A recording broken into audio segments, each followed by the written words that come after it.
अब तक आपने देखा कि नेहा उस अनोखे मोहल्ले से निकलकर तेजी से सड़क से दौड़ते हुए जा रही थी और उसके पीछे अनोखे मोहल्ले के सारे भूत चुड़ैल भाग रहे थे। बचाओ, कोई है, बचाओ मुझे। पकड़ो उस लड़की को। नेहा तेजी से दौड़ते हुए सड़क से भागे जा रही थी। तभी अचानक वो धड़ से सड़क पर गिर जाती है और उसके पैर से काफी खून निकलने लगता है। माँ। तभी सारे भूत और चुड़ैल नेहा के पास आकर रुक जाते हैं। अब तेरी मौत इतनी दर्दनाक होगी, लड़की की मौत भी तेरी खौफनाक मौत देखकर कांप उठेगी। तभी नेहा अपने हाथ का वो चमत्कारी धागा देखती है तो उसके हाथ में वो महाशक्ति धागा नहीं था। अरे, मेरा धागा कहाँ चला गया? नेहा आसपास वो धागा देखने लगती है। तभी एक चुड़ैल जैसे ही आगे बढ़ती है तो अचानक पीछे से एक गाड़ी की आवाज आती है। सब पीछे मुड़कर देखते हैं तो सामने सड़क से एक गाड़ी आ रही थी। अरे वाह, शिकार, चलो साथियों। सारे प्रेत पीछे उस गाड़ी की ओर भाग जाते हैं। मेरा पैर। नेहा जैसे तैसे उठकर खड़ी होती है और वहां से भागने लगती है, पर उससे चला नहीं जा रहा था। भगवान जी, मुझे शक्ति दीजिए। इधर वो सारे प्रेत गाड़ी में सवार उन सारे लोगों को मारते जाते हैं। लोगों की दर्दनाक भयानक चीखें सुनकर नेहा का दिल कांप उठता है। तभी वो जैसे तैसे दौड़ते हुए मोनपुर गांव की ओर भाग जाती है। इधर सारे प्रेत उन इंसानों के शरीर के टुकड़े खाते हुए खड़े थे। खाओ इन इंसानों को साथियों। इस अनोखे मोहल्ले के पास से जो भी गुजरेगा वो हमारा शिकार बनता जाएगा। तभी सारे प्रेत अपने मोहल्ले में चले जाते हैं। अगले दिन सवेरे नेहा मोनपुर गांव में जमीन पर जख्मी अवस्था में पड़ी थी। तभी वहां गांव के कुछ निवासी और मुखिया बलराम ये सब आते हैं। ये लड़की कौन है? लगता है इस लड़की की अभी अभी शादी हुई है। नेहा के शरीर से काफी खून बह रहा था। तभी सब उसे होश में लाते हैं। मम्मा, मैं कहाँ हूँ? वो सारे भूत चुड़ैल कहाँ गए? वो मुझे मार देंगे। ये सुनकर सबके होश उड़ जाते हैं। भूत चुड़ैल? तभी नेहा सारी घटना के बारे में और उस अनोखे मोहल्ले के प्रेतों के बारे में सबको सारी बात विस्तार से बताती है। नेहा की बातें सुनकर सबके होश उड़ जाते हैं। क्या तुम उस अनोखे मोहल्ले के भूतों से बचकर आ गई? यह कैसे संभव है? आप में से बलराम कौन है? बलराम मुखिया की वजह से ही उस अनोखे मोहल्ले के सारे लोग प्रेत बने हैं और वो लोगों को मारते जा रहे हैं। क्या मेरी वजह से? तभी नेहा इंटरनेट की सारी बात बलराम और सबको बताती है। मेरे पति, मेरे ससुराल वाले सबको उन प्रेतों ने मार दिया और ये सब इस बलराम मुखिया के कारण हुआ है। इसी की वजह से मेरे ससुराल वाले मरे हैं। मैं इस बलराम को पुलिस के हवाले कर दूंगी। ये सुनकर सब घबरा जाते हैं। तुमने जो सुना वो सब गलत है बिटिया। मधु मेरी बेटी जरूर है, पर उस अनोखे मोहल्ले के लोगों को हमने नहीं मारा था। झूठ बोल रहे हो आप। आपके कारण हजारों लोग अपनी जान गंवाते जा रहे हैं। बिटिया, तू सच्चाई नहीं जानती। मैं तुम्हें सच्चाई बताती हूँ। मुखिया जी की बेटी मधु की शादी एक अजीत नाम के लड़के से हो रही थी। तभी उस अनोखे मोहल्ले के एक निवासी, एक गुंडे अभय ने मधु को शादी के मंडप से उठाकर अपने अनोखे मोहल्ले में लेकर गया था। और जब मुखिया जी और गांव के निवासी सब मधु को लाने उस अनोखे मोहल्ले में गए थे तब दर्पण, तेरा अभय बेटा मेरी बेटी मधु को शादी के मंडप से उठाकर यहाँ ले आया है। मेरी बेटी कहाँ है दर्पण? मेरा बेटा तेरी बेटी से प्रेम करता है और अब तेरी बेटी को मेरी बहू बनने से कोई नहीं रोक सकता। फिर क्या था, बलराम के आदमी और दर्पण के आदमियों के बीच हाथापाई शुरू हो जाती है और दर्पण के आदमी बलराम और उसके साथियों को घायल कर देते हैं। जिसके बाद बलराम के सारे आदमी वहां से भाग जाते हैं और बलराम जमीन पर जख्मी अवस्था में पड़ा था। ले जाकर फेंक दे इसे इसके गांव में। कुछ आदमी बलराम को लेकर वहां से चले जाते हैं। इधर बलराम की बेटी मधु एक घर में कैद थी। मैं अपनी जान दे दूंगी पर उस गुंडे अभय के साथ कभी ब्याह नहीं करूंगी। तभी जैसे ही सारे मोहल्ले के निवासी मधु के पास उस घर में आते हैं तो मधु के हाथ में जलता हुआ गैस सिलेंडर था। ए, क्या कर रही हो? अब मेरे साथ साथ तुम सब मरोगे। तभी मधु जैसे ही उस सिलेंडर की पट्टी हटाती है तो वहां एक जोरदार धमाका होता है और मधु के साथ सारे लोग उस धमाके में जलकर मर जाते हैं। आग इतनी भयानक थी कि वो अनोखे मोहल्ले के हर घर को अपने चपेट में ले लेती है और पूरा मोहल्ला जलकर खाक हो जाता है। तब से वहां के सारे लोग भूत बन चुके हैं। इसका मतलब विनय भाई ने हमें जो बात बताई वो सब झूठ है। हाँ बिटिया। उन भूतों का अंत करने का कोई तो उपाय होगा ना? उनका अंत कभी नहीं हो सकता। वो भूत बहुत शक्तिशाली है। हमने कई बार अलग अलग बाबा को बुलाए, पर उन भूतों पर किसी भी शक्ति का कोई असर नहीं हुआ। उन लोगों के साथ आपकी बेटी मधु की भी तो मौत हुई थी ना, तो क्या मधु भी भूत बनकर उन दुश्मनों का साथ दे रही है? वो भी लोगों को मार रही है? नहीं नहीं, मेरी बेटी कभी किसी को हानि नहीं पहुंचा सकती। वो उन दुश्मनों का साथ कभी नहीं देगी। उन प्रेतों ने मेरा घर बसने से पहले मेरा सुहाग मुझसे छीन लिया, मेरे अपने मुझसे छीन लिए। मैं उन प्रेतों का नाम और निशान इस धरती से मिटा दूंगी। तभी नेहा विनय को कॉल करती है और उसे सारी बात बताती है। तुम चिंता मत करो नेहा, मैं रात तक उस गांव में पहुंच रहा हूँ। बिटिया, तुम्हारी हालत ठीक नहीं है, तुम मेरे घर पर चलकर आराम करो। तभी काजल नाम की एक लड़की दौड़ते हुए वहां आती है। मुखिया जी, माँ। क्या हुआ बिटिया, तू रो क्यों रही है? माँ, दीपक जी का भी फोन आया था। वो और उनके परिवार वाले यहाँ आने के लिए शहर से निकल चुके हैं, और जब मैं उन्हें उस अनोखे मोहल्ले के रास्ते के बारे में बताने जा रही थी तो उतने में फोन कट गया, और तब से दीपक जी का कॉल नहीं लग रहा। अगर वो उस अनोखे मोहल्ले के रास्ते से गाँव आने लगेंगे तो उनके साथ भी कहीं। ये सुनकर सबके होश उड़ जाते हैं। अरे तो बिटिया, तुझे उन्हें बता देना चाहिए था ना कि वो लोग दूसरे रास्ते से गाँव आए। माँ, मैं उन्हें बताने ही वाली थी कि तभी उनका फोन बंद हो गया। अरे बाप रे, कहीं वो लोग उस अनोखे मोहल्ले के रास्ते से ना आ जाए। दीपक कौन? आपके पति हैं? दीपक मेरा होने वाला दामाद है बिटिया। और उसके परिवार वाले आज काजल की शादी की तारीख तय करने आ रहे। मैंने पहले ही कहा था तुम्हें मीनाक्षी कि दीपक और उसके परिवार वालों को अनोखे मोहल्ले का सच बता दो। आप लोगों ने उन्हें बताया क्यों नहीं? वो इसलिए बिटिया, क्योंकि उस अनोखे भूत या मोहल्ले के डर से हमारे गांव की बेटियों से कोई ब्याह नहीं कर रहा था। इसलिए अब यहाँ किसी भी लड़की को रिश्ता आता है तो उन्हें उस भूत या मोहल्ले के बारे में नहीं बताते। अरे बाप रे, कहीं वो भी उस रास्ते से आ गए तो? भगवान जी, मेरे होने वाले पति और उनके परिवार की रक्षा कीजिए। सब बेहद घबराने लगते हैं। रात का समय, नेहा और गांव के सारे निवासी गांव के बाहर उस अनोखे मोहल्ले की सड़क पर खड़े थे, और इधर वो अनोखा मोहल्ला हर रात की तरह इस रात भी अपना खौफनाक रूप ले लेता है। और आने वाली अंधेरी रात हमारा खौफ इस इलाके में पैदा करती है। सवेरे से हमें कोई शिकार नहीं मिला। सुन मेरे जवानी के जोशीले भूत, जरा सड़क पर जाकर नजर रख। अगर कोई भी इंसान या जानवर आते दिखाई दे तो उसे घसीटते हुए यहाँ लेकर आ। तभी अभय, जो अब भूत बन चुका है, वो इंसानी रूप धारण करके सड़क पर आता है। दूर दूर तक सड़क पूरी सुनसान थी। चारों ओर खौफनाक भयानक अंधेरा छाया हुआ था। रास्ता तो पूरा खाली है, अब कैसे आएगा यहाँ शिकार?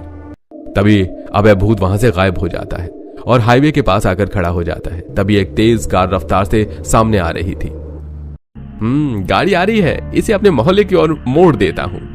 तभी अभय हाथ देकर उस कार को रोक देता है। उस कार में काजल का होने वाला पति दीपक, दीपक के माता पिता गुंजन, सुरेश और दीपक की बहन सपना, ये सब थे। कौन हो भाई तुम? साहब, मैं मोहनपुर गांव में रहता हूं और इस समय गांव जाने के लिए कोई गाड़ी भी नहीं मिल रही। क्या आप मुझे मोहनपुर गांव छोड़ देंगे? घर पर मेरी बूढ़ी माँ अकेली बीमार है, मुझे उन्हें दवाई देना है। अगर वो एक दिन भी दवाई नहीं लेती तो उनकी तबीयत बहुत ज्यादा खराब हो जाती है। दीपक बेटा, इसे बिठा ले। मजबूरों की सहायता करना बहुत पुण्य का काम है बेटा, और हम भी तो उसी गांव जा रहे हैं ना। ठीक है भाई, बैठ जाओ। तभी अभय दीपक के पास वाली सीट पर बैठ जाता है। दीपक कार चला रहा था और उसके माता पिता और बहन पीछे बैठे थे। तभी कार आगे की ओर बढ़ती है। थोड़े समय बाद मोहनपुर गांव का वही शॉर्टकट रास्ते का मोड़ आता है जहां से अनोखा मोहल्ला आता है। अरे रुक जाइए साहब, दीपक कार रोक देता है। क्या हुआ? साहब, अगर हाईवे से जाएंगे तो काफी लंबा रास्ता है, आप इस शॉर्टकट रास्ते से चलिए। इस रास्ते से हम जल्दी मोहनपुर गांव में पहुंच जाएंगे। अच्छा, ये शॉर्टकट है? जी साहब, हम रोज इसी रास्ते से गांव जाते हैं। चलो, अच्छा हुआ कि तुम हमें मिल गए, हम तो पहली बार उस गांव में जा रहे हैं। तभी दीपक कार को अनोखे भूतिया मोहल्ले के रास्ते की ओर मोड़ देता है। आपका ये सफर आखिरी सफर होने वाला है साहब। पूरी सड़क सुनसान थी। चारों ओर भयानक खौफनाक अंधेरा छाया हुआ था। ये रास्ता तो कितना सुनसान है। हाँ, बड़ा भयानक रास्ता है ये तो। भाई, ये रास्ता गांव। दीपक जैसे बगल वाली सीट पर देखता है तो वहां अभय नहीं था। तभी कार रुक जाती है। क्या हुआ भाई? अरे वो आदमी कहाँ गायब हो गया? सब अभय को अचानक गायब होते देखकर बेहद डर जाते हैं। यही सीट पर तो बैठा था, वो अचानक कैसे गायब हो गया?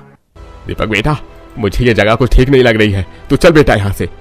दीपक कार स्टार्ट करता है तो कार स्टार्ट नहीं हो रही थी। अरे अब इस गाड़ी को क्या हो गया? इधर काजल और गांव के सारे निवासी उस सड़क पर परेशान खड़े थे। दीपक जी, मेहरबानी करके इस रास्ते से मत आना। दीपक बेटा जल्दी गाड़ी चालू करना।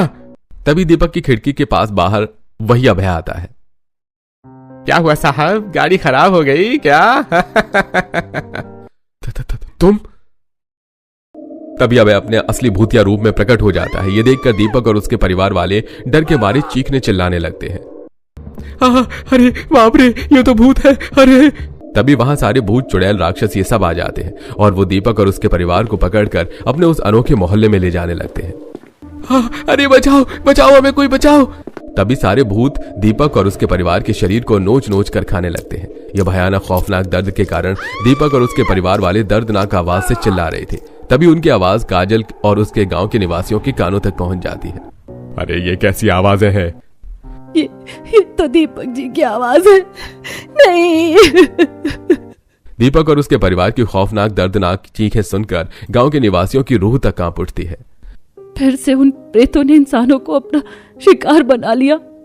नहीं दीपक जी। दीपक की आवाज सुनकर काजल खून के आंसू रोने लगती है। तभी सब वहां से चले जाते हैं। अगले दिन सवेरे सब गांव के एक स्थान पर उदास खड़े थे। वहां विनय भी आ चुका था। नेहा, तुम ठीक तो हो? मैं तो ठीक हूँ विनय भाई, पर यहाँ के निवासी ठीक नहीं। वो भूतिया लोग यहाँ की बेटियों का सुहाग उजाड़ते जा रहे हैं, बेकसूर लोगों को मौत के घाट उतारते जा रहे हैं। हमें उन भूतों को रोकना होगा विनय जी, वरना हर दिन वहाँ मौत का खेल चलता ही रहेगा। नेहा विनय को सारी बात बताती है। हम यहाँ एक पल नहीं रुकेंगे नेहा, चलो यहाँ से। नहीं विनय भाई, मैं उन भूतों का अंत करके ही रहूंगी। मैं और बेकसूर लोगों को उन भूतों के हाथों मरने नहीं दूंगी। नेहा वो भूत है और हम मामूली इंसान, हम उनका मुकाबला नहीं कर पाएंगे। हाँ बेटिया, तुम यहीं से चली जाओ। वो भूत प्रेत बहुत शक्तिशाली है, उनका मुकाबला कोई नहीं कर सकता। एक है जो उनका मुकाबला कर सकती है। कौन? मुखिया बलराम की बेटी मधु। क्या? हाँ, उन मोहल्ले के निवासियों के साथ आपकी बेटी मधु की भी तो मौत हुई थी ना, तो मधु भी जरूर उनकी तरह प्रेत बनी होगी। अब उसकी आत्मा ही हमारी सहायता कर सकती है। पर नेहा, हम एक आत्मा को कैसे बुला सकते हैं? मैं एक तांत्रिक बाबा को जानती हूँ। शाम का समय एक तांत्रिक बाबा गांव में आते हैं और नेहा उन्हें सारी बात बताती है। हाँ, मैं मधु की आत्मा को बुला सकता हूँ। रात का समय बाबा गांव के एक स्थान पर बैठकर अपने तंत्र मंत्र करने लगते हैं और वहां गांव के सारे निवासी खड़े थे। तभी वहां मधु आती है जो एक भयानक पिशाचिनी बन चुकी थी। क्यों बुलाया मुझे यहाँ? तभी नेहा मधु को सारी बात बताती है। अब तुम ही उन भूतों का अंत करके इंसानियत को बचा सकती हो मधु। नहीं, वो भूत बहुत ही शक्तिशाली है, मैं उनका सामना नहीं कर पाऊंगी। वो सब मुझसे भी ज्यादा शक्तिशाली हैं। मधु ऐसा मत कहो, वो सब तुम्हारे हत्यारे हैं और आज वो बेकसूर लोगों को मारते जा रहे हैं। मैं अकेले उन सब का सामना नहीं कर पाऊंगी। मुझे एक चुड़ैल साथी की जरूरत पड़ेगी और हम प्रेतों में कोई प्रेत किसी की सहायता नहीं करता। मैं तुम्हारी सहायता करूंगी। अगर इंसानियत बचाने के लिए मुझे अपने प्राण भी देने पड़े तो मैं खुशी खुशी दे दूंगी। बस तुम्हें मुझे भी अपनी तरह शक्तिशाली प्रेत बनाना होगा। नेहा, तुम पागल हो गई हो क्या? तभी नेहा दौड़ते हुए आती है और एक गहरी खाई में कूद जाती है, जिसके बाद वो मधु अपनी भूतिया शक्ति से नेहा को भी एक भयानक चुड़ैल बना देती है। अब उन प्रेतों का अंत होकर रहेगा। तभी दोनों गांव के निवासियों के साथ उस अनोखे मोहल्ले में आते हैं तो वहां के प्रेत कुछ इंसानों को मार रहे थे। तभी नेहा और मधु अपनी शक्ति से वहां के भूतों का अंत करती जाती है। तुम्हारी हिम्मत कैसे हुई हमारे प्रेतों को मारने की? तभी नेहा, मधु और उन सारे प्रेतों के बीच लड़ाई होने लगती है। दोनों एक दूसरे पर अपनी भूतिया शक्ति से वार करने लगते हैं और गांव के निवासी बाबा ये सब वहीं खड़े थे। तभी बाबा नेहा और मधु के अंदर अपनी शक्तियां डालते हैं, जिसके बाद नेहा मधु सारे प्रेतों का अंत कर देते हैं। बस एक अभय भूत बचा था। अब अभय भूतों में सबसे शक्तिशाली प्रेत था, उस पर नेहा और मधु के वार का कोई असर नहीं हो रहा था। तभी अभय दोनों को घायल कर देता है। मधु नेहा जमीन पर घायल पड़े थे। उठो उठो मधु बेटा और इस राक्षस का अंत करो। मेरा अंत कभी नहीं हो सकता। तभी भूत सारे इंसानों को अपने एक शक्तिशाली आग के घेरे में खड़ा कर देता है। अरे ये आग कैसे आ गई? सब उस घेरे से बाहर निकलने की कोशिश करते हैं पर कोई भी उस शक्तिशाली आग के घेरे से बाहर नहीं निकल पा रहा था। तुम इंसान मेरे इस शक्तिशाली घर से बाहर नहीं निकल सकते। मधु, अब देखता हूँ कैसे तू इंसानों को बचाती है। जैसे ही सूरज की किरण इस मेरे आग के घेरे पर पड़ेगी, ये सारे लोगों को हमेशा के लिए अंत हो जाएगा। ये सुनकर सबके होश उड़ जाते हैं। अब अगर तुझे मेरा अंत करना है और इन इंसानों को बचाना है तो तुझे इस आग के घेरे को नष्ट करना होगा, वरना सूरज की पहली किरण इन सब की मौत बनकर इनके जीवन में आएगी। इतना कहकर अभय भूत वहां से गायब हो जाता है। तभी नेहा मधु अपनी शक्ति से उस आग को बुझाने लगते हैं, पर उस शक्तिशाली आग पर उनकी शक्ति का कोई असर नहीं हो रहा था। तभी बाबा भी अपनी शक्ति से उस आग को बुझाने लगते हैं, पर उस आग के घेरे में उनकी भी शक्तियां काम नहीं कर रही थी। हमें बचा ले बेटा, हमें बचा ले, हमें मरना नहीं है। सब नेहा मधु से मदद की गुहार लगा रहे थे। नेहा, अब क्या करें? सवेरा होने में कुछ ही घंटे बचे हैं। अगर सूरज की किरण इस आग के घेरे पर पड़ी तो ये सब मारे जाएंगे। भगवान जी, अब आप ही हमारी सहायता कर सकते हैं। इन इंसानों को बचा लीजिए भगवान जी। सब प्रार्थना करने लगते हैं। मधु, मेरे पास एक बहुत शक्तिशाली धागा था, उसके होने पर ये प्रेत मेरा कुछ नहीं कर पा रहे थे। हमें उस धागे को ढूंढना होगा, अब वही इन लोगों को बचा पाएगा। तभी दोनों उस चमत्कारी धागे को ढूंढने लगते हैं और इधर गांव के निवासी उस आग के घेरे में तड़प रहे थे। तभी कुछ घंटों बाद मधु को वो धागा सड़क पर पड़ा मिल जाता है। नेहा, ये धागा है क्या? हाँ, यही है वो। सवेरा होने में केवल 5 मिनट बाकी है। तुरंत इस धागे को उठाकर उस आग के घेरे में डालो। तभी नेहा जैसे उस धागे को छूती है तो उसका हाथ जलने लगता है। ये एक शक्तिशाली धागा, ऐसे प्रेत नहीं छू सकते। हमें बचाओ। सब लोग चीख रहे थे, चिल्ला रहे थे और इधर सूरज की किरण दूर से धीरे धीरे इन लोगों के करीब आ रही थी। नेहा, जल्दी कर, सूरज की किरण इधर ही आ रही है। नहीं। सूरज की किरण बढ़ती जा रही थी और लोग दर्द के मारे चीखने लगते हैं। भगवान जी, इन सारे इंसानों को बचा लीजिए। तभी सूरज की रोशनी जैसे इनके करीब आती है तो नेहा झट से उस शक्तिशाली धागे को उठाकर उस आग के घेरे में फेंक देती है, जिसके बाद वो आग बुझ जाती है और सूरज की रोशनी जैसे ही सारे लोगों पर पड़ती है तो किसी को कुछ नहीं होता। तभी नेहा मधु वहां से गायब हो जाते हैं। अरे, हम बच गए, हम बच गए। तभी अभय का भी अंत हो जाता है। उसके बाद नेहा मधु प्रेत बनकर रोज रात को उस अनोखे मोहल्ले में रहकर गांव वालों के साथ रोज खूब मस्ती करने लगते हैं।